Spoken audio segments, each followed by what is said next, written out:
thiên bọt dương ok và thiên bọt dương ngày nè techniqueในការបញ្ចេញផ្កាមានន័យថាតើយើងគូបាក់វគ្គយកផ្កាថ្ងៃណាយើងគូបិទវគ្គយកផ្កាថ្ងៃណាហើយយកអ្វីមកគិតដើម្បីឈានដល់ដំណើរការបើកវគ្គយកផ្កាហើយស្អីទៅដែលហៅថាបញ្ចេញផ្កាខ្ញុំជឿថាបងប្អូនកំពុងរងចាំហាក់ត្បិតថាខ្ញុំជឿបងប្អូនមួយចំនួនធំម្ចាស់ចំការត្រេននៅក្នុងស្រុកខ្មែរត្រៀមលក្ខណៈសម្បត្តិស្រេចបាច់រួចរាល់ជាស្ថាពរហើយតាំងតពីដើមខែតាំងតពីនិយាយចំតាំងតពីដើមខែតុលាមកម្លេះប្រហែលជា30-40% នៃម្ចាស់ចការទូទាំងប្រទេសគាត់ស្រេចបាច់ត្រៀមលក្ខណៈរួចរាល់ចាំយកផ្កាដើមខែ10រីឯម្ចាស់ចំការប្រហែលជា60-70% គាត់ត្រៀមលក្ខណៈស្រេចបាច់រួចរាល់ហើយចាំយកផ្កាចុងខែ10អញ្ចឹងខណៈពេលនេះចុងខែ11មានន័យថាគាត់ស្រេចបាច់រួចហើយចុះហេតុអ្វីបានយើងទឹមតែមកនិយាយពិធីបញ្ចេញផ្កានៅពេលនេះតិចនិចនៃការបញ្ចេញផ្កានៅពេលនេះខ្ញុំគិតថាប្រកាសជាមានបងប្អូនមួយចំនួនធំខណៈពេលនេះហាក់ត្បិតគាត់បានស្រេចបាច់គាត់បានព្រមលក្ខណៈសម្បត្តិពេញលេញហើយតាំងពីដើមខែ10ចុងខែ10តែឃើញថាផ្កាអត់តន់បានពេញចិត្តពេញ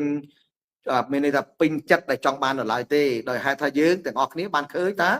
ឆ្នាំនេះភ្លៀងច្រើនហើយក្នុងរយៈពេលវែងទៀតបើធៀបបណ្ដាឆ្នាំមុនឃើញថាឆ្នាំនេះមានបរិមាណភ្លៀងច្រើនជាងមុនហើយមានថេរវេលានៃការភ្លៀងយូរជាងមុនទៀតដែលជាហេតុធ្វើឲ្យរាល់បងប្អូនរងចាំ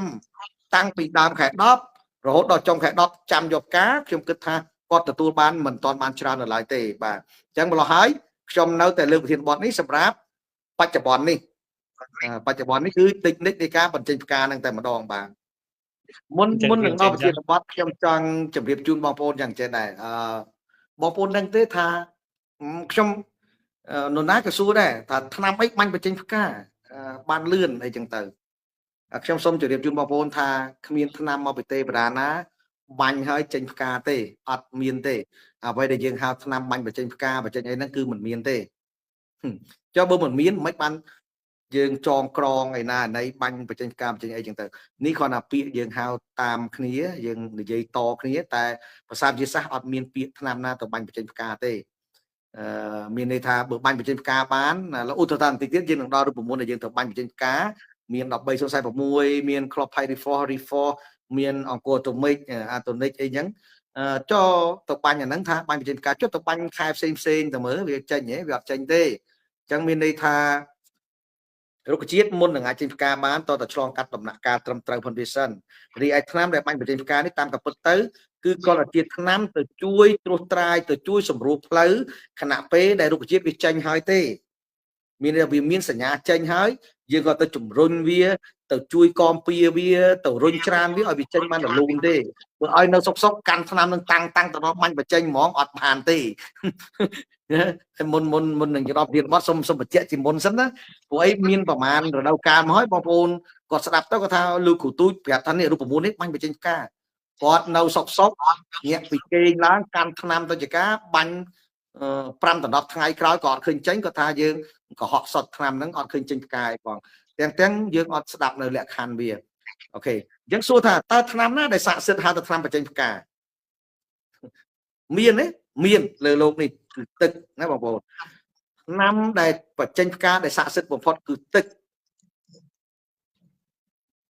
អ្នកខ្លះថាទឹកអាម៉េចឥឡូវបងប្អូនគិតមើលទៅរុក្ខជាតិមួយចំនួនធំក្រោយពីឆ្លងកាត់ត្រជាក់មករាំងយូរសំគួរមកចៃដន្យមានភ្លៀងកក់ខែមកវាចេញផ្កាយ៉ាងសន្ធឹកសន្ធាប់ពេញដើមហ្មងអញ្ចឹងបានអ្នកវិទ្យាសាស្ត្រគេឲ្យតម្លៃថាការបញ្ចេញផ្កាគឺទឹកនេះជាកលឹះសំខាន់តែមុននឹងទឹកចូលទៅដើម្បីបញ្ចេញផ្កាបានតតែដីហ្នឹងក្រហាយទឹកដើមត្រេនហ្នឹងស្រេកឃ្លានទឹកខ្លាំងណាស់ទើបអាចទឹកជាអ្នកនាំផ្លូវនៃការចេញផ្កាបានអញ្ចឹងត្រង់នេះមានន័យថាយ៉ាងម៉េចមានន័យថាដល់ឆ្លងកាត់ការអត់ទឹកសិនឆ្លងកាត់ដីស្រេកឃ្លានទឹកដើមស្រេកឃ្លានទឹកសិនបានបញ្ចូលទឹកទៅវាចេញផ្កាអញ្ចឹងណាតែបច្ចុប្បន្ននេះយើងអត់ទេដើមត្រេនយើងក៏អត់តមានសញ្ញាស្រេកទឹកនៅឡើយទេដីយើងក៏អត់តមានសញ្ញាស្រេកឃ្លានទឹកនៅឡើយទេមានន័យថាដីក៏នៅសើមដើមក៏នៅសើមនៅឡើយអញ្ចឹងទឹកជា ជាបច្ច័យញ៉ាំងឲ្យកើតចេញជាផ្កានោះហាក់បីដូចជាមិនតន់ឆ្លើយតបនៅឡើយទេបច្ចុប្បន្ននេះអញ្ចឹងបានយើងបង្កើតតិចនិចមុននឹងបញ្ចេញផ្កាទៅធ្វើម៉េចក្រោយបញ្ចេញផ្កាទៅធ្វើម៉េចតាមពិតតិចនិចបញ្ចេញផ្កាជាត្រូវងាយជា2មុនបញ្ចេញផ្កាតែយើងត្រូវធ្វើអីក្រោយពីបញ្ចេញផ្កាតែយើងត្រូវធ្វើអីប្រកបណាមានរូបមន្តមួយសម្រាប់យើងប្រើពាក្យថាបញ្ចេញផ្កាតែសូមបញ្ជាក់ថារូបមន្តហ្នឹងមិនមែននៅសុកយកទៅដល់បាញ់បញ្ចេញផ្កាបាញ់ទៅដឹងតែចេញមែនទេអូខេអញ្ចឹងមុននឹងយើងឈានដល់តិចនិចមុនបញ្ចេញផ្កាយើងទៅធ្វើអីដល់យើងឆ្លងកាត់សិនថាតើចរេនយើងក្រោយប្រមូលផលហើយមានអាយុកាលទី1ក្រោយប្រមូលផលហើយមានអាយុកាលមិនក្រោម6ខែដែរទេអញ្ចឹងយើងទៅរាប់បកក្រោយទៅឥឡូវឧទាហរណ៍ខ្ញុំប្រមូលផលខែ6អស់អញ្ចឹងបើ6ខែដល់ខែ12បានវាអាចមានលទ្ធភាពចេញផ្កាបានតោះណាឬក៏យ៉ាងហោចអ្នកខ្លះមានបច្ចេកទេសធ្វើមានន័យធៀបចូលទៅជួយ5ខែក៏អូខេដែរអត់អីទេគេសន្មត5 6 7ខែក្រោយប្រមូលផលហើយឱកាសនៃការចេញផ្ការបស់តរ៉េនអាចមានឱកាសចេញផ្កានោះហៅថាព្រមរបស់ដើមតរ៉េនវាព្រមតែប្រសិនបើក្រោយពីប្រមូលផលហើយត្រេនយើងអត់បាន5ខែទេអត់បាន6ខែទេអត់បាន7ខែទេហើយយើងទៀមទីឲ្យវាចេញផ្កាយករូបមន្តបាញ់បញ្ចេញផ្កាទៅបាញ់អត់ចេញទេអាហ្នឹងវាមានលក្ខខណ្ឌវាអញ្ចឹងណាលក្ខខណ្ឌទី1ក្រោយប្រមូលផលហើយបានពី5ខែទៅរក8ខែហើយឬនៅលក្ខខណ្ឌទី2ត្រួយចុងក្រោយមានអាយុចន្លោះពី60ថ្ងៃ90ថ្ងៃពេញបរិបូរហើយឬនៅមុននឹងយើងឈានដល់បញ្ចេញផ្កាហ្នឹងយើងត្រូវមើលថាត្រេនយើងអាយុស្លឹកចុងក្រោយយើងនេះមានគ្រប់ថ្ងៃកំណត់ចាប់ពី60ថ្ងៃឡើងទៅរក90ថ្ងៃហើយនៅអ្នកខ្លះគាត់ថាត្រេនខ្ញុំអាយុលើស90ថ្ងៃហើយចំខ្ញុំក៏ឆ្ងល់ថាចំមិនបានលើស90ថ្ងៃអត់តមានផ្កាដល់ពេលទៅមើលគាត់រាប់អាត្រួយចុងក្រោយគាត់តាំងតែពីខែ9មកវាលើស60ថ្ងៃលើស90ថ្ងៃមែនហើយតែដល់ទៅពេលទីបញ្ចប់នៅលើដើមមានត្រួយថ្មីអញ្ចឹងចូលចាំថាពាក្យត្រួយចុងក្រោយមានន័យថាมันមានត្រួយតពីលើស្លឹកដែលចាស់ខណៈពេលដែលយើងកំពុងមើលឃើញនឹងទេប្រសិនបើត្រួយចុងក្រោយចេញមកប្រែទៅជាស្លឹកចាស់ហើយចេញត្រួយតមួយទៀតពីលើហ្នឹងនោះមិនមែនមានន័យថាត្រួយដែលយើងធ្វើពីមុនហៅជាត្រួយចុងក្រោយទេហៅត្រួយចុងក្រោយគឺត្រួយដែលកំពុងចេញបន្តពីស្លឹកចាស់ហ្នឹងអញ្ចឹងបើត្រួយកំពុងចេញតពីស្លឹកចាស់ហ្នឹងបើត្រួយចុងក្រោយមានន័យថាអាយុស្លឹកនៃត្រួយចុងក្រោយហ្នឹងអត់តដល់ថ្ងៃកំណត់នៃការចេញផ្កាទេអញ្ចឹងត្រង់ហ្នឹងយើងត្រូវងាយឲ្យដាច់អ្នកខ្លះគាត់ងាយអត់តដាច់ត្រង់ហ្នឹងគាត់សន្មត់ខ្លួនគាត់ថាធ្វើត្រួយចុងក្រោយនៅក្នុងខែ8ឬក៏ខែ9អញ្ចឹងរាប់ដល់បច្ចុប្បន្នខែ11វាគួរតែលើស60ថ្ងៃហើយគួរតែមានឱកាសចេញផ្កាហើយតែស្រេចរួចមិនបានអត់ចេញផ្កាហើយយើងក៏ឆ្ងល់ទៅមើលត្រួយចុងក្រោយផនគាត់ការពីសន្មត់ហ្នឹងប្រកាសជាត្រួយចុងក្រោយមែនប៉ុន្តែខណៈពេលដែលនេះស្លឹកចាស់គាត់តត្រួយពីលើម្ដងទៀតហើយអញ្ចឹងមានន័យថាអាស្លឹកចាស់ដែលបច្ចុប្បន្នដែលការគាត់ធ្វើត្រួយពីខែ9ឬខែ8ហ្នឹងមិនមែនចាត់ទុកជាត្រួយចុងក្រោយទៀតទេចាត់ទុកជាត្រួយចុងក្រោយទៀតគឺមានន័យថាអាត្រួយដែលចេញមកហ្នឹងអញ្ចឹងមកតិចនេះខ្ញុំអាសានិយាយប្រាប់ថាដរាបណាมันមានត្រួយតថ្មីនៅលើស្លឹកចាស់ដែលយើងមានស្រាប់ឱកាសមានផ្កាចុង10ដើម11ដើម12នៅតែមានឱកាសបានផ្កាយ៉ាងអញ្ចឹងដរាបណាចរេនមិនទាន់មានត្រួយថ្មីតន់ហ្នឹងហើយបងអញ្ចឹងអានោះគេពឹងផ្អែកទៅលើថេរវេលាក្រោយប្រមូលផលនិងអាយុស្លឹកចុងក្រោយដែលកើតឡើងហ្នឹងបន្តមកទៀតបានវាប្រសពជាមួយនឹងអាកាសធាតុអំណោយផលនៃការចេញផ្កាអាកាសធាតុអំណោយផលនៃការចេញផ្កាប្រសិនបើយើងផលិតកម្មទុរេនតាមបែបតម្រូវការទីផ្សារសុំឲ្យមានរាំង5ថ្ងៃឡើងលើប្រសិនបើយើងផលិតកម្មតាមបែបរដូវកាលសុំឲ្យមានស្ងួតហួតត្រជាក់អញ្ចឹងទី1អាយុស្លឹកចុងក្រោយមានគ្រប់ហើយ60ថ្ងៃឡើងលើហើយជួបជាមួយនឹងស្ងួតហួតត្រជាក់ទៀតទៅជាឱកាសនៃការចេញផ្កាបានអញ្ចឹងដល់តែឆ្លងកាត់លក្ខខណ្ឌហ្នឹងទៅយើងសន្មត់ថាយើងអាចបាញ់បញ្ចេញផ្កាបានហើយអញ្ចឹងណាតែនេះខ្ញុំគាត់ថារៀបរៀងនៃលក្ខខណ្ឌមួយខ្លីៗទេរីឯលំអិតកម្រិតណានោះងាយស្រួលក្នុងការនិយាយមានពេលវេលាវែង គឺក្នុងកម្មវិធីសាលាឆោទៀនខ្ញុំនឹងចុះទៅតាមតំបន់នីមួយៗហើយថែមទាំងយើងមានចែកខិត្តប័ណ្ណឬក៏ថាកាឡាញមានន័យថាកម្ពីខ្លីមួយសម្រាប់វគ្គ3ដល់ពេលនេះគឺយើងធ្វើដល់វគ្គទី3ហើយវគ្គទី1ផលិតត្រួយដំបូងវគ្គទី2ផលិតត្រួយចុងក្រោយរីឯវគ្គទី3នេះគឺជាតិចនិចឬក៏បច្ចេកទេសនៃការបញ្ចេញផ្កាធរេនអញ្ចឹងបងប្អូននឹងអាចស្ដាប់លម្អិតមានអ្វីដែលចោតសួរគឺយើងសួរឆ្លងឆ្លើយគ្នាផ្ទាល់នៅគណៈពេលដែលខ្ញុំចុះទៅតាមសាលាឆោទៀនយើងនឹងចាប់ផ្ដើមចុះថ្ងៃដំបូងប្រចាំខែ11នេះគឺថ្ងៃទី24នៅមណ្ឌលគិរីថ្ងៃទី25នៅស្នួលក្រចេះថ្ងៃទី26នៅប្រហែលជានៅសួងខេត្តត្បូងឃ្មុំថ្ងៃទី27នៅបែកលុងខេត្តកំពង់ចាមអញ្ចឹង4ទីតាំងនេះគឺស័ក្តិសមនឹងពេលវេលាដើម្បីយល់ដឹងពីតិចនិចនៃការបញ្ចេញផ្កាខ្ញុំនឹងអាចនិយាយលម្អិតបានច្រើនខណៈពេលនោះយើងមានម៉ោងក្នុងការនិយាយបានវែងតែនៅកម្មវិធីភូមិចរកសកម្មខណៈពេលនេះយើងមានពេលខ្លីទេដល់សល់ប្រហែលជាមិនដល់30នាទីទេប៉ុន្តែខ្ញុំសូមនិយាយតិចនិចធ្វើតែម្ដងទៅរីឯទិន្នន័យលម្អិតព័ត៌មានលម្អិតមិនចាំយើងទៅជែកនេះបន្ថែមនៅពេលហ្នឹងអូខេហេតុអ្វីបានបញ្ចេញផ្កាយើងបែងចែកមុនបញ្ចេញផ្កានិងក្រោយបញ្ចេញផ្កាប្រកបណាមុនបញ្ចេញផ្កាមុនយើងសម្រេចចិត្តបើកវគ្គយកផ្កាទី1យើងត្រូវមើលឲ្យបានសិនថាតើអាយុស្លឹកចុងក្រោយគ្រប់គ្រាន់ហើយនៅគ្រប់ចំនួនថ្ងៃហើយនៅអ្វីដែលយើងធ្វើកន្លងមកហ្នឹងយើងធ្វើបានពេញលេញហើយនៅឧទាហរណ៍ថាវគ្គដែលសំខាន់បំផុតនេះតិចនិចគ្រប់គ្រងស្លឹកឬក៏សន្សំធម្មពលមុនពីពិសិដ្ឋបើបងប្អូនប្រើពីពិសិដ្ឋយើងត្រូវសួរសិនថាតិចនិចសន្សំធម្មពលមុនពីពិសិដ្ឋយើងធ្វើបានត្រឹមត្រូវហើយនៅបន្តមកទៀតសួរថាយើងប្រើពីពិសិដ្ឋនឹងបានត្រឹមត្រូវហើយនៅបន្តមកទៀតយើងសួរថាក្រោយពីពិសិដ្ឋយើងសន្សំធម្មពលក្រោយពីពិសិដ្ឋនឹងបានត្រឹមត្រូវហើយនៅអានេះយើងត្រូវសួរបដិញអញ្ចឹងសិនបន្តមកប្រសិនបើយើងបានធ្វើត្រឹមត្រូវអស់ហើយអ្នកខ្លះក៏សួរថាខ្ញុំធ្វើត្រឹមត្រូវមិនត្រឹមត្រូវមើលមិនបានដឹងអូខេខ្ញុំអាចជម្រាបជូនបងប្អូនបានថាប្រសិនបើបងប្អូនធ្វើតាំងពីវគ្គសន្សំធម្មពលមុនពីពិសិដ្ឋបន្តមកទៀតតាំងពីប្រើពីពិសិដ្ឋបន្តមកទៀតតាំងពីវគ្គសន្សំធម្មពលក្រោយពីពិសិដ្ឋធ្វើបានត្រឹមត្រូវបច្ចុប្បន្ននេះបងប្អូននឹងមើលឃើញស្លឹកក្រម៉ៅក្រាស់ស្លឹកបៃតងក្រម៉ៅរលើបក្រាស់នេះអ្វីដែលយើងមើលឃើញបច្ចុប្បន្នអញ្ចឹងបើបច្ចុប្បន្ននេះបងប្អូនមើលឃើញស្លឹកក្រម៉ៅបៃតងរលើបក្រាស់ហើយសន្មតថាបងប្អូនអនុវត្តកន្លងមកនឹងត្រូវហើយអញ្ចឹងបងប្អូនអាចនឹងមានលទ្ធភាពបើកវគ្គនៃការយកផ្កាបានអូខេតែមុននឹងបើកវគ្គយកផ្កាមិនយើងឆែករឿងដើមហើយបន្តទៅទៀតយើងឆែករឿង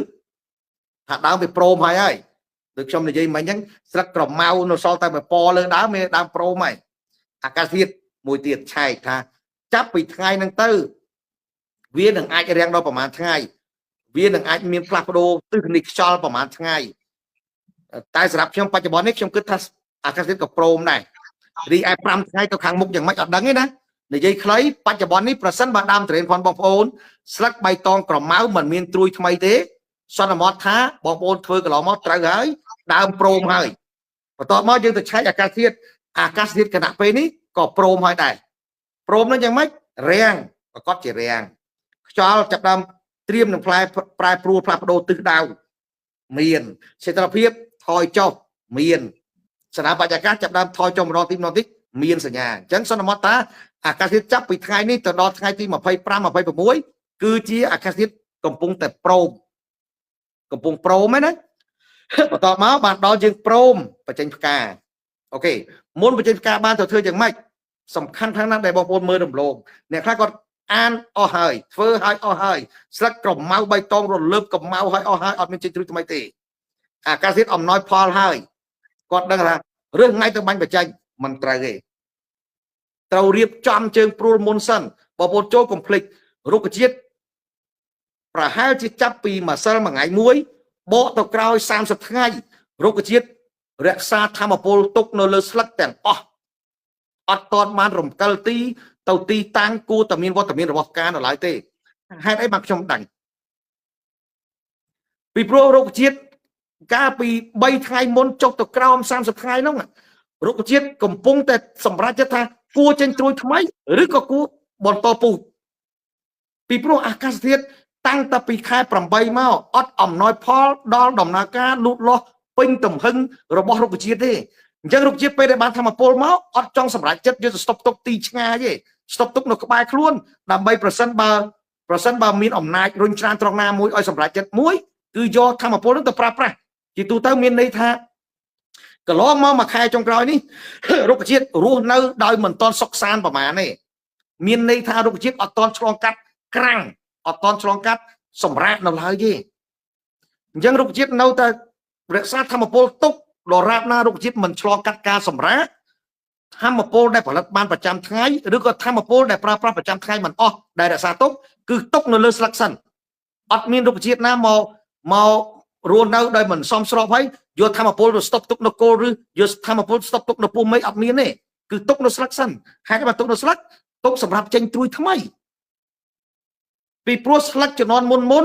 លូតលាស់ក៏មិនសូវពេញលេញបង្កើតប្រយោជន៍ដល់ដងដើមក៏មិនសូវពេញលេញម្ល៉េះហើយរុក្ខជាតិត្រូវតែគិតតែមួយយ៉ាងទេទុកធម្មពលប្រើប្រាស់ក្នុងដំណើរការចេញត្រួយថ្មីសង្ឃឹមថាត្រួយនោះខ្លាចជាស្លឹកដល់ប្រពៃបង្កើតលទ្ធភាពសំយោគពលឺផលិតអាហារពេញលេញចូលទៅក្នុងដងដើមរុក្ខជាតិគិតតែប៉ុណ្្នឹងទេ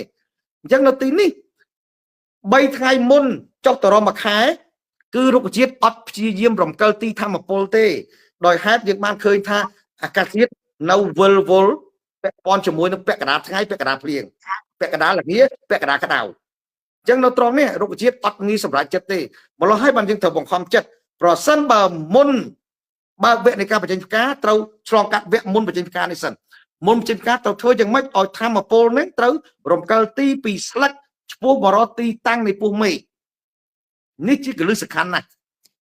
អញ្ចឹងក៏ចាត់ទុករួមចំណែកនៅក្នុងតិចនិចនៃការបញ្ចេញផ្កាដែរប្រសិនបើរុក្ខជាតិព្យាយាមទុកធម្មពលនៅតែចុងស្លឹកនៅតែចុងត្រួយនៅតែស្លឹកខាងលើប្រសិនបើយើងបញ្ចេញអាចនឹងឱកាសចេញត្រួយច្រើនជាងចំពោះតរ៉េណាអញ្ចឹងទាមទារឲ្យយើងត្រូវតែមានការរំកិលទីធម្មពលនឹងសិនដើម្បីរំកិលទីធម្មពលនឹងបានបងប្អូនទៅធ្វើម៉េចអូខេទី1បើអាចទេកាត់ក្តៀងក៏ជាចំណែកមួយឲ្យធម្មពលរំកិលទីដែរពីព្រោះតែកាលណាយើងកាត់ក្តៀងដូចយើងបើកចំហមុខរបួសឲ្យហូរឲ្យមានhơiហូរចេញដែលជាហេតុធ្វើឲ្យធម្មពលដែលស្តុកទុកនៅស្លឹកមួយចំណែកត្រូវបានរំកិលទីមកបិទនៅរុនដែលយើងនៅមុខរបួសដែលយើងកាត់ផ្ដាច់ហ្នឹងអញ្ចឹងអាធម្មពលហ្នឹងវាអាចទៅបង្កកមុខរបួសដែលយើងកាត់ថែមទាំងវាបន្សល់នៅគល់តោងគ្រៀងហ្នឹងអញ្ចឹងដែលជាហេតុធ្វើឲ្យពេលដែលផ្កាចេញភាគច្រើនចេញនៅគល់តោងគ្រៀងហ្នឹងបានលឿនជាងគេនោះយើងអ្វីដែលយើងមើលឃើញរបៀបហ្នឹងអាហ្នឹងតិចនិចមួយដែលគេហៅមេកានិកក្នុងចំការដែលគួរធ្វើអញ្ចឹងយើងត្រូវកាត់ក្តៀងដើម្បីបង្ហាញសញ្ញាថាធម្មពលដែលស្តុកទុកនៅនឹងស្លឹកពុំគួរបន្តទុកនៅនឹងទៀតទេត្រូវរំកិលទីមកទីតាំងដែលត្រូវប្រើប្រាស់ជាប្រយោជន៍វាមិនរំពឹងថាទៅប្រើប្រាស់ឲ្យចេញជាផ្កាអីទេវារំពឹងតែមួយទៅបិទទុកនៅអារុនមុខរបួសដែលយើងកាត់ក្តៀងហ្នឹងវាអត់ត្រូវការឲ្យខ្សោះទឹកអត់ត្រូវការឲ្យមានការរំភាចេញនៃអង្គធាតុរាវក្នុងដងដើមទេវានឹងបញ្ជូនធម្មពលហ្នឹងមកបិទទុកតែខណៈពេលដែលវាបិទវាតែងតែសល់នៃធម្មពលហ្នឹងហើយនៅនឹងគល់តោងក្តៀងហ្នឹងអញ្ចឹងនៅទីនេះក៏ខ្ញុំចង់បញ្ជាក់ដល់បងប្អូនដែលនិយមកាត់ក្តៀងនោះជាប្រយោជន៍ហេតុអ្វីបើនិយាយកាត់ក្តៀងគឺកាត់ក្តៀងមិនឲ្យពីកក្នុងគល់ក្តៀងវាពេកដើម្បីជាប្រយោជន៍នៃការចេញផ្កាបានលឿននៅនឹងគល់ក្តៀងហ្នឹងហើយហេតុផលវាគឺអញ្ចឹងអាហ្នឹងគេហៅមេកានិកនៃរុក្ខជាតិបន្តមកទៀតអ្នកវិទ្យាសាស្ត្រក៏ឆ្នៃវិធីធ្វើម៉េចដើម្បីរំកិលទីធម្មពលហ្នឹងនោះហៅថាដំណើរការរុញច្រាននៃអង្គធាតុរាវនៅក្នុងសរីរៈដំណាំឲ្យមានការវិលជុំឲ្យមានការវិលទីឲ្យមានការបន្លាស់ទីឲ្យមានការចល័តទី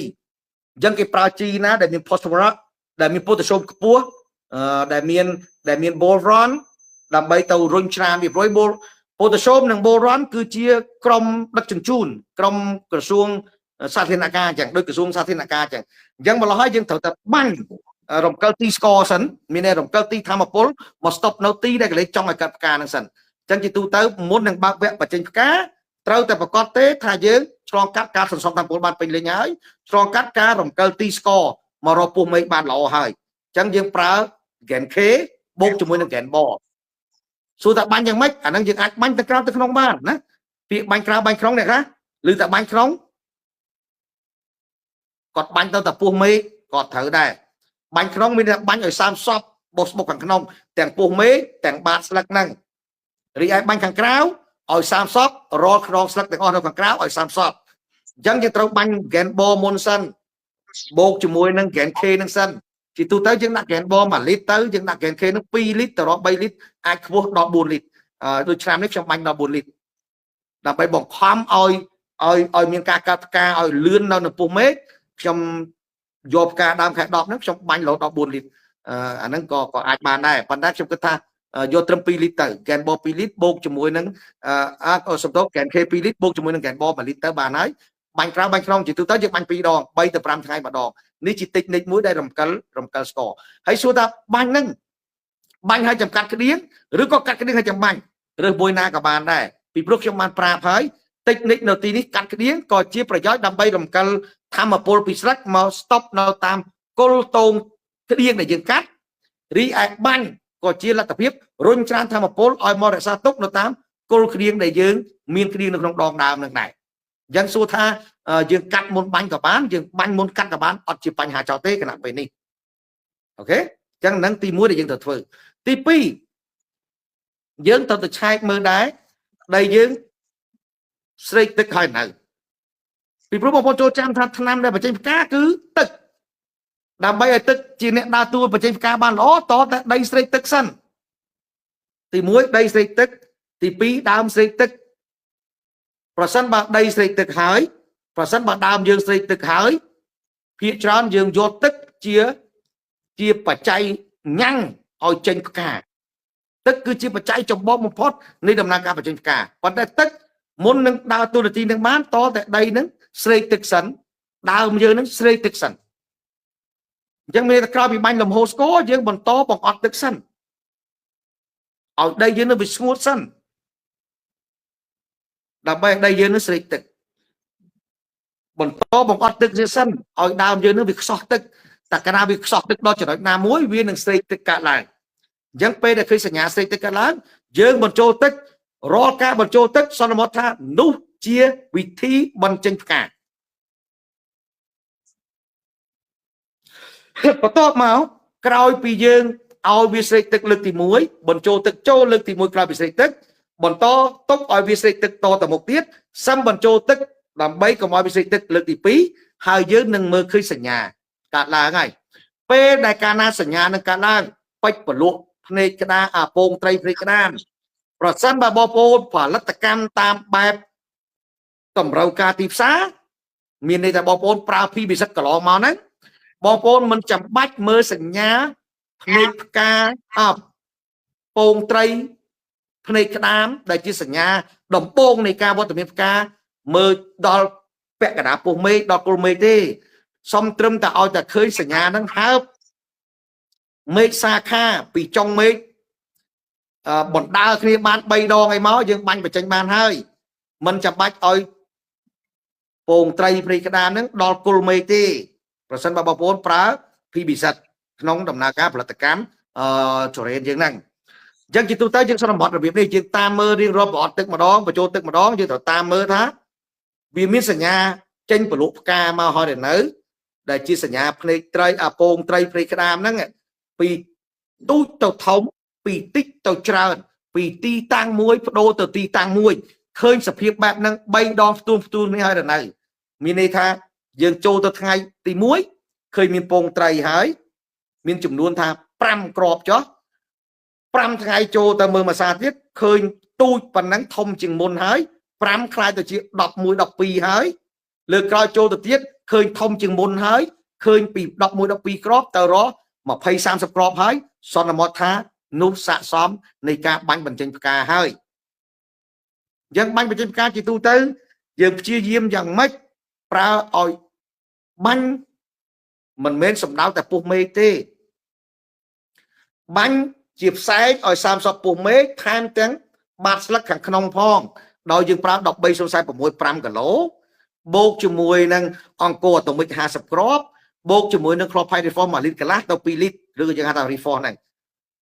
13.46 5គីឡូ reform 1លីត្រកន្លះទៅ2លីត្រអង្គរអាតូមិក50គ្រាប់ឬក៏យើងអាចបន្ថែមអាម៉ាណូស៊ីវីត1លីត្រកន្លះទៀតរឹតតែល្អបាញ់ទៅខាងក្នុង2ដង5ទៅ7ថ្ងៃមួយដង5ទៅ7ថ្ងៃមួយដងមានន័យថាតិចនិចនៃការបាញ់ប្រសិនបើយើងប្រអត់ទឹកឲ្យដីស្រេកទឹកឲ្យដើមស្រេកទឹកបញ្ចូលទឹកលើកទី1កុំតាន់មានសញ្ញាបាញ់ប្រសិនបើអត់ឃើញមានពងត្រីភ្លេចក្តាម វត្តមានបន្តិចបន្តួចនៅចុងមេទេកុំតាន់បាញ់បន្តបងអត់ទឹកលើកទី2បញ្ចូលទឹកលើកទី2 3ថ្ងៃក្រោយបញ្ចូលទឹកលើកទី2យើងនឹងឃើញមានសញ្ញាចេញមកយើងស្រមត់ថាអូខេបញ្ចូលទឹកលើកក្រោយគឺជាបញ្ចូលទឹកចុងក្រោយសម្រាប់បាញ់បញ្ចេញតែម្ដងចូលចាំថាបាញ់បញ្ចេញគួរបាញ់បញ្ចេញក្រោយបញ្ចូលទឹក1ថ្ងៃឬក៏2ថ្ងៃបានល្អតោះហ្នឹងឯងអញ្ចឹងរូបមន្តដែលយើងបាញ់បញ្ចេញមាន13.046មាន reforce មានអង្គរទៅមិចអាចនឹងបូកបន្ថែមជាមួយនឹងអាម៉ាណូស៊ីវីទៀតផងដែរអញ្ចឹងនេះជាតិចនិចដែលបាញ់បញ្ចេញអូខេបន្ទាប់ពីបាញ់បញ្ចេញហើយ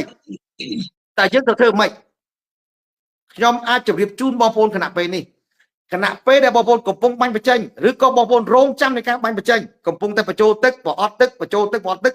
បងប្អូនចូលមានប្រើរង្វង់គ្រប់គ្រងត្រួយទៅផ្នែកខាងក្រៅផងមានន័យថាឧទាហរណ៍ថ្ងៃនេះខ្ញុំបាញ់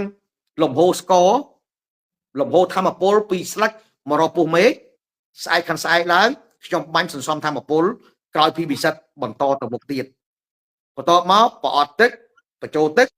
អត់តតបាញ់បញ្ចេញទេក៏នៅតែបន្តបាញ់សន្សំធម្មពលក្រោយពីពិសិដ្ឋនៅខាងក្រៅតទៅមុខទៀតទោះបីជាគណៈពេលបងប្អូនបាញ់បញ្ចេញក៏ដោយក៏បងប្អូននៅតែបន្តប្រើរូបមន្តគ្រប់គ្រងត្រួយឬហៅថាសន្សំធម្មពលក្រោយពីពិសិដ្ឋនៅផ្នែកខាងក្រៅដដែលហេតុអ្វីឆ្នាំនេះខ្ញុំគិតថាអាយុស្លឹកផុនបងប្អូនលើសថ្ងៃកំណត់ហើយវានឹងអាច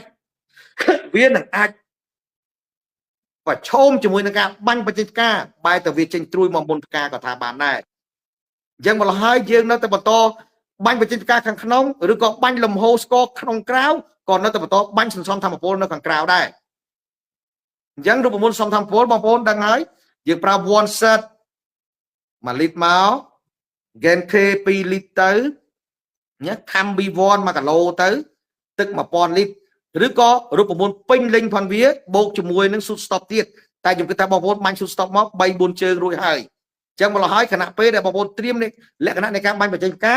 មិនបាច់ដាក់ Shoot Stop ក៏បានដែរមានន័យយើងដក Shoot Stop ចេញមកយើងនៅសល់តែ one set យើងនៅសល់តែ Gen K យើងនៅសល់តែ Cambi 1យើងនៅសល់តែដូចជាតែប៉ុណ្្នឹងទេ one set Gen K Cambi 1ព្រោះយើងដកShoot Stop ចេញហើយយើងព្យាយាមបាញ់អានឹងទៅខាងក្រៅទោះបីជាគណៈពេលដែលយើងកំពុងបាញ់បញ្ចេញដោយយើងប្រើ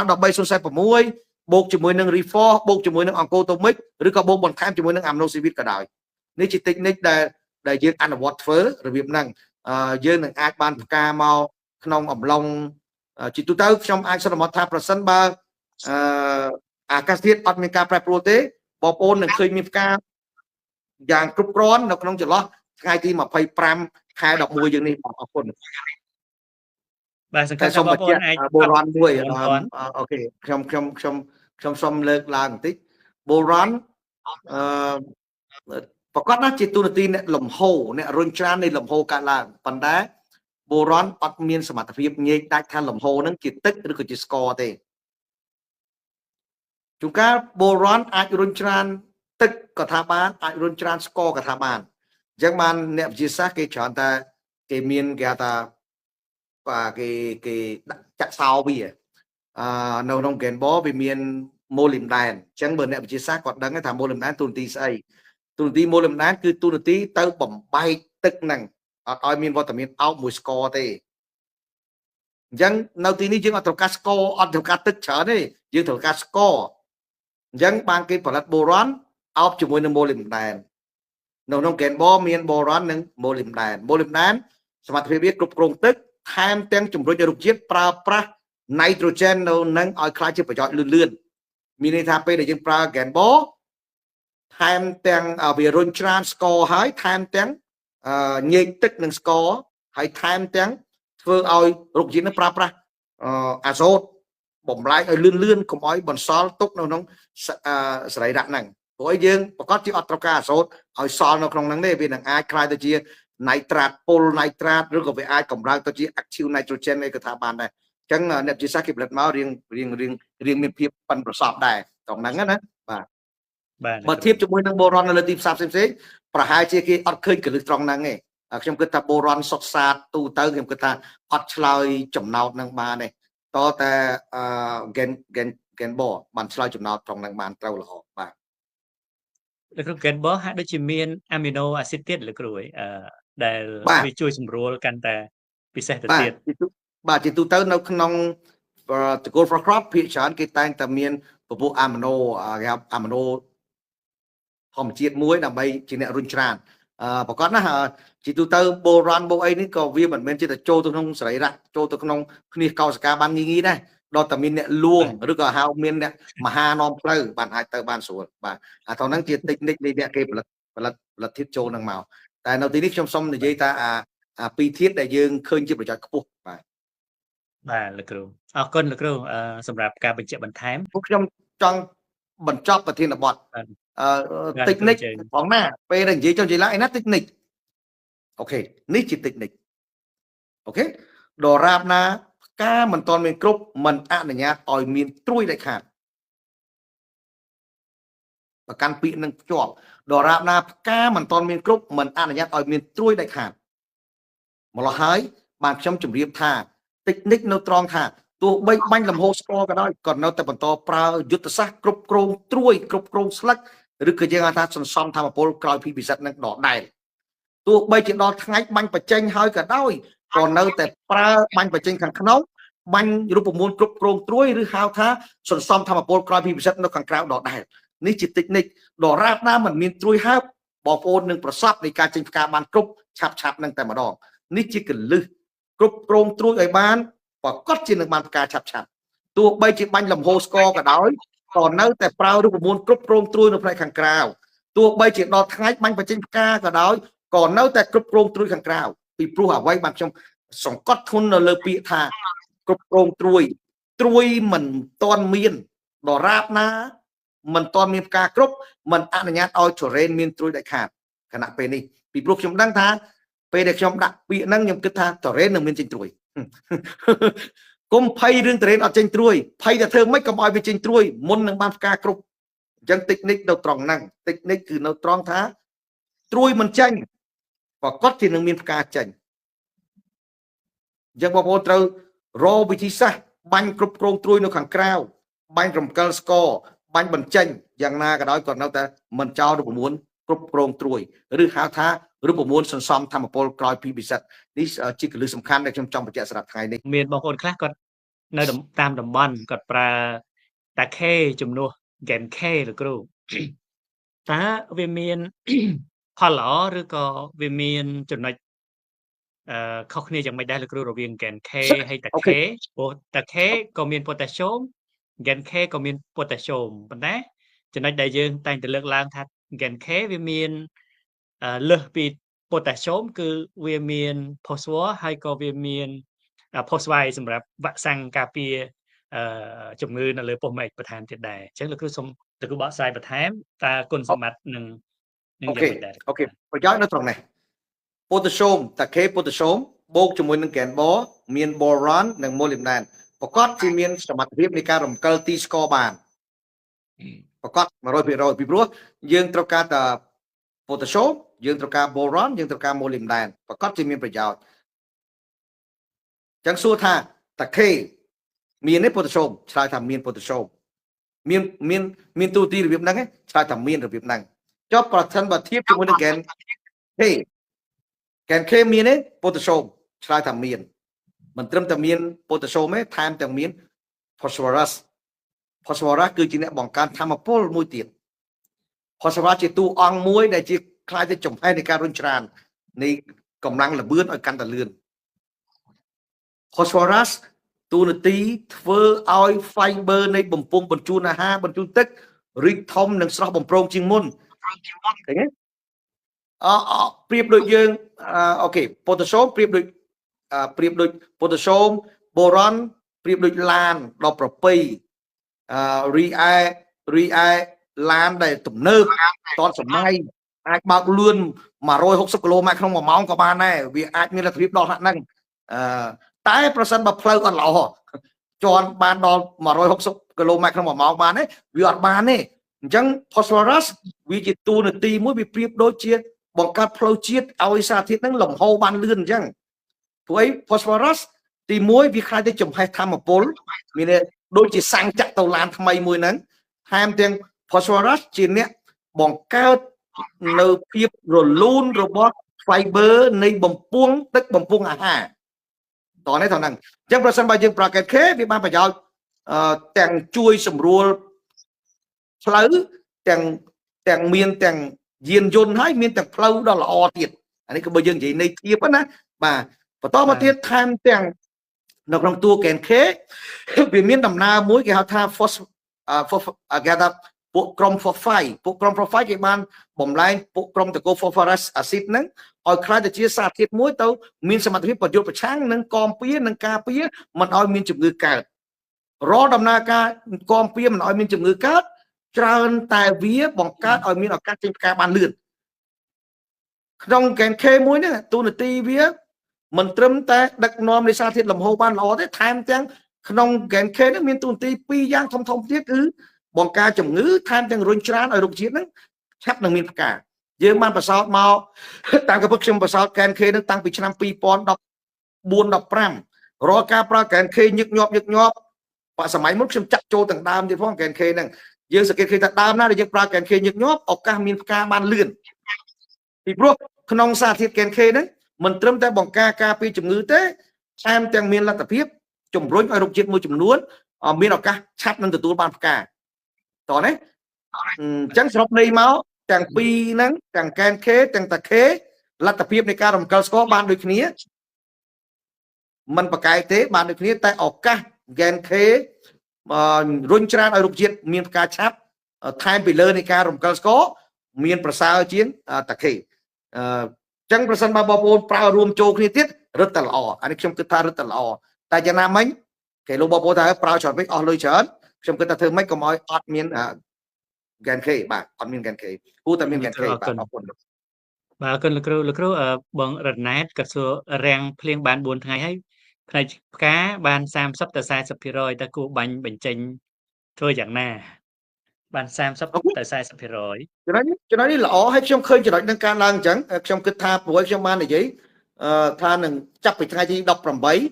18 ខែ 11រហូតដល់ថ្ងៃ24 25 ខែ 11ជាឱកាសចេញផ្កាអញ្ចឹងខ្ញុំគិតថាកុំតន់តក់កុហលប្រសិនបើទឹមរៀងបាន4ថ្ងៃខ្ញុំគិតថាដំណើរការរំកិលឃើញសញ្ញាផ្កាមកហ្នឹងក៏អូខេនៅនឹងសិនទៅកុំតន់បាញ់បញ្ចេញក៏បានដែរពីព្រោះអីត្រូវឆ្លងកាត់លក្ខខណ្ឌមួយទៀតសិនឲ្យដីស្រេកទឹកសិនតរ៉េនមានសញ្ញាឲ្យយើងបាញ់បញ្ចេញតែបើសិនជាដីអត់ស្រេកទឹកបាញ់បញ្ចេញអត់ល្អអត់តន់ល្អទេអញ្ចឹងខ្ញុំគិតថាប្រហែលជាថ្ងៃ22 23ហ្នឹងខ្ញុំអត់តន់ដឹងថាតំបន់នោះដីខ្សាច់ឬក៏ដីក្រហមទេប្រសិនបើដីក្រហមដូចខ្ញុំសម័យមើលនៅបែកលោកខ្ញុំគិតថាថ្ងៃ24 25ហ្នឹងគឺជាថ្ងៃបញ្ចូលទឹកបាញ់បញ្ចេញល្អតែម្ដងតែប្រសិនបើដីខ្សាច់ខ្ញុំគិតថាប្រហែលជាបើរៀងមក4ថ្ងៃហើយទុកដល់ថ្ងៃ24វា3ថ្ងៃ4ថ្ងៃទៅមុខទៀតគីឡូវាខ្សោះខ្លាំងពេកអាហ្នឹងត្រូវមើលជាក់ស្ដែងអញ្ចឹងយ៉ាងណាមិញរងចាំឲ្យដីស្រេកទឹកតិចសិនបញ្ចូលទឹកហើយ2ថ្ងៃក្រោយបាញ់បញ្ចេញតែម្ដងងាយស្រួលបំផុតសម្រាប់ដែលមានសញ្ញារបៀបហ្នឹងណាបាទបងឆៃសុភាជម្រាបសួរលោកគ្រូខ្ញុំតរ៉េនខ្ញុំចាប់ផ្ដើមចេញត្រួយមកបដើត្រួយ30%ហើយតើអាចយកផ្កាបានដែរឬអត់លោកគ្រូអូខេត្រូវសួរសិនលក្ខខណ្ឌធ្វើត្រួយចុងក្រោយថ្ងៃណាត្រួយចុងក្រោយនោះអនុវត្តរបៀបណាខ្លះទី1មានបរិមាណគ្រប់គ្រាន់ទេបានឆ្លងកាត់គុណភាពបរិមាណគុណភាពសមត្ថភាពរហូតដល់ឆ្លងកាត់ការប្រើពិសិដ្ឋដែរឬទេបើសិនបើឆ្លងកាត់អស់នឹងទាំងឡាយទាំងពួងហើយគ្រប់វគ្គគ្រប់ស្នាហើយតែបច្ចុប្បន្ននេះវាចេញត្រួយ 30%ឱកាសមានការនៅតែមានប៉ុន្តែចូលគុំប្រហែស 30% នេះយើងត្រូវមើលទៀតថាតើ 30% នោះវាតាកពូលើទេឬក៏ 30% នោះវារប៉ាត់រប៉ាយតាំងពីជើងក្រោមរហូតដល់កពូលើអានេះយើងត្រូវមើលយើងត្រូវអានឲ្យដាច់ដែរតែយ៉ាងណាមិញប្រសិនបើបងប្អូនគិតថាខ្ញុំពិបាកក្នុងការអាន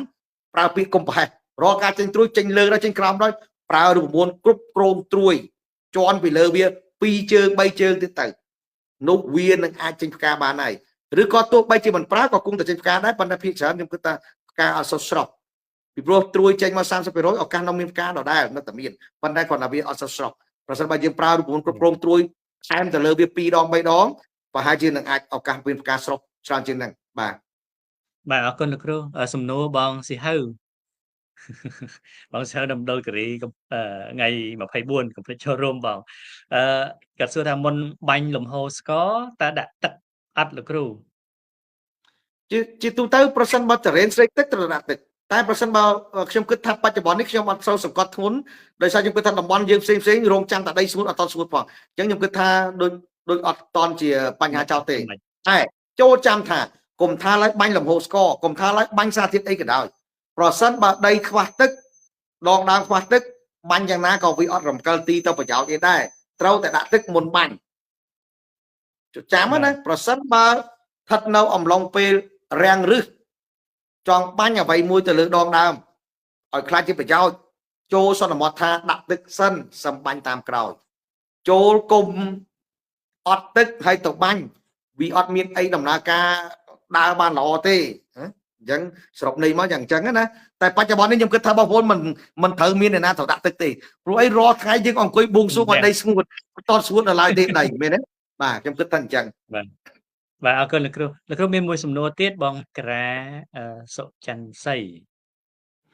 terrain គាត់ស្លឹកចាស់កម្ៅល្អតែនៅមានត្រួយបន្តបន្ទាប់តើត្រូវធ្វើអ្វីបន្តទាំងក្នុងទាំងក្រៅកម្ៅល្អប៉ុន្តែត្រួយចេញបន្តបន្ទាប់អញ្ចឹងសំណួរហ្នឹងដូចខ្ញុំឆ្លើយទៅបងសំណួរខាងលើមិញថាត្រួយ 30% អញ្ចឹងទៅសួរខ្លួនឯងថាឆ្លងកាត់អីខ្លះការពីធ្វើត្រួយចុងក្រោយហ្នឹងមកប្រសិនបើឆ្លងកាត់បរិមាណស្លឹកអូខេហើយគុណភាពសមត្ថភាពអូខេហើយភីពិសិដ្ឋក៏បានប្រើហើយសន្សំធម្មពលក៏បានសន្សំធម្មពលត្រឹមត្រូវហើយអូខេបន្តសន្សំធម្មពលឱកាសនៅមានការនៅតែមានបាទនៅតែមាន